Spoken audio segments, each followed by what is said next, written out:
بسم اللہ والحمد للہ والصلاة والسلام علی رسول اللہ اما بعد۔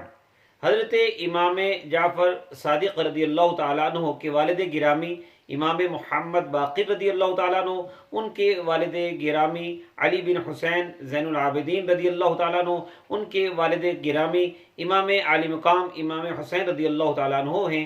حضرت امام جعفر الصادق رضی اللہ تعالی عنہ کی والدہ محترمہ ام فروہ، ان کے والد حضرت قاسم رضی اللہ تعالیٰ عنہ، ان کے والد حضرت محمد اور ان کے والد حضرت ابو بکر صدیق رضی اللہ تعالیٰ عنہ ہیں۔ اس طرح حضرت امام جعفر الصادق والدہ محترمہ کی طرف سے صدیقی اور والد گرامی کی طرف سے حسینی ہیں۔ آپ اللہ تبارک و تعالیٰ کے عبادت گزار اور اللہ کی خشیت سے سرشار رہتے تھے۔ حضرت امام مالک رضی اللہ تعالیٰ عنہ بتاتے ہیں کہ میں نے ان کو جب بھی دیکھا 3 کام کرتے ہی دیکھا، یا آپ نماز پڑھ رہے ہوتے، یا تلاوت کرتے، یا روزے کی حالت میں ہوتے۔ نبی کریم صلی اللہ تعالی وسلم سے بے حد عشق تھا، حضور علیہ السلام کی سنت کے پیروکار تھے، اور آپ تابعی بھی ہیں کہ آپ کو یہ سعادت حاصل ہے کہ آپ نے حضرت انس بن مالک رضی اللہ تعالیٰ عنہ اور حضرت سیدنا سہل بن سعد رضی اللہ تعالیٰ عنہ کی زیارت کی۔ آپ کی ایک بڑی خوبصورت نصیحت ہے جو کہ آپ نے اپنے معتقدین کو کی۔ آپ نے یہ فرمایا کہ 5 قسم کی لوگوں کی صحبت سے بچو۔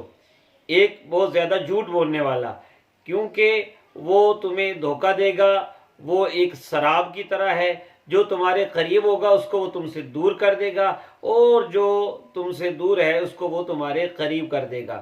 دوسرا بے وقوف، کہ اس سے تمہیں کوئی فائدہ حاصل نہیں ہوگا، اگر وہ تمہیں نفع بھی دینا چاہے گا تو تمہارا نقصان کر دے گا۔ نمبر 3 کنجوس، کہ جب تمہیں کوئی ضرورت پڑے گی تو وہ دوستی توڑ دے گا۔ نمبر 4 بزدل، کہ جب تم کسی مشکل میں گرفتار ہوگے تو وہ تم سے بھاگ جائے گا۔ اور نمبر 5 فاسق، جو کہ نافرمان ہوتا ہے، کہ وہ تمہیں ایک لقمے سے بھی کم قیمت پر بیچ دے گا۔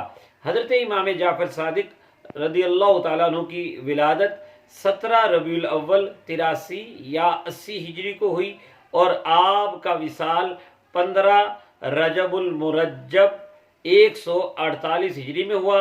آپ کا مزار آپ کے والد محترم حضرت امام محمد باقر رضی اللہ تعالیٰ عنہ کے ساتھ جنت البقیع میں ہے۔